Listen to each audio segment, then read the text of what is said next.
What's up for April?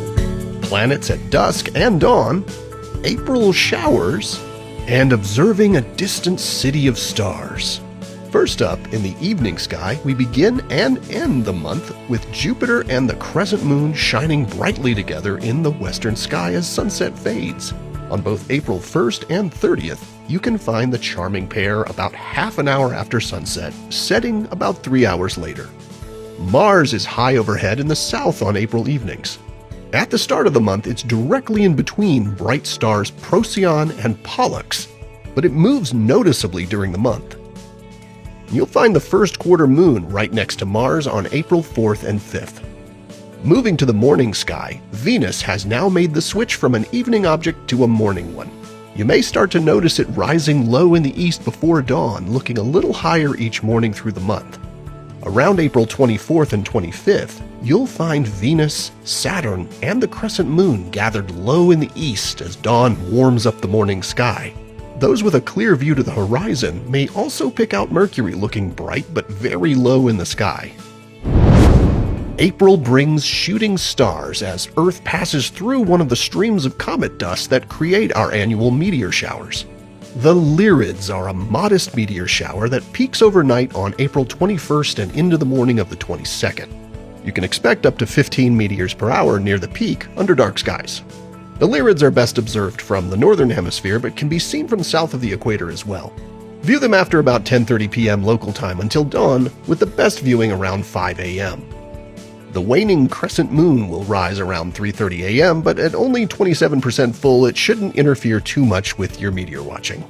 For the best experience, face roughly toward the east, lie down in a safe, dark place away from bright lights, and look straight overhead. Meteors can appear anywhere in the sky, and some lyrids can leave bright trails that last for a few seconds after they've passed. NASA studies meteors from the ground, in the air, and from orbit to forecast meteor activity and protect spacecraft, and to understand the composition of comets and asteroids throughout the solar system. April offers a chance to observe a truly distant wonder, a globular cluster known as M3. It's a vast collection of stars that lies 34,000 light-years from Earth in our galaxy's outer reaches.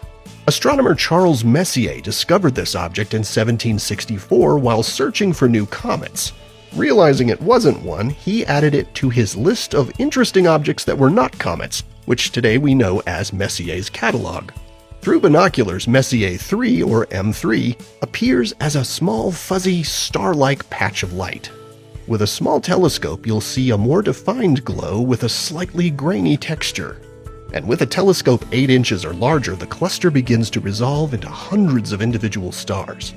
Now, globular clusters contain some of the oldest stars in the universe, often over 10 billion years old. Unlike open clusters like the Pleiades, which sit within the Milky Way's spiral arms, globular clusters are found in the galaxy's halo, orbiting far above and below the Milky Way's disk. Our galaxy has around 150 confirmed globular clusters. M3 itself is probably 11 to 13 billion years old and contains around 500,000 stars. And it's relatively easy to find in April under dark skies with binoculars or a small telescope. Finding M3 starts with the Big Dipper. Facing east, use the dipper's handle to arc to Arcturus, the fourth brightest star in the night sky. From there, look higher in the sky to find the star Cor Caroli, located here to the west of the dipper's handle. It's about as bright as this star in the Dipper's cup. M3 is located roughly a third of the way from Arcturus to Cor Caroli. With binoculars or a finder scope, sweep within this area until you spot a faint, round glow. M3 is an excellent target for beginners and seasoned observers alike. Whether using binoculars or a telescope, you'll be rewarded with a view of one of the oldest objects in our galaxy. Here are the phases of the moon for April. Stay up to date on all of NASA's missions exploring the solar system and beyond at science.nasa.gov.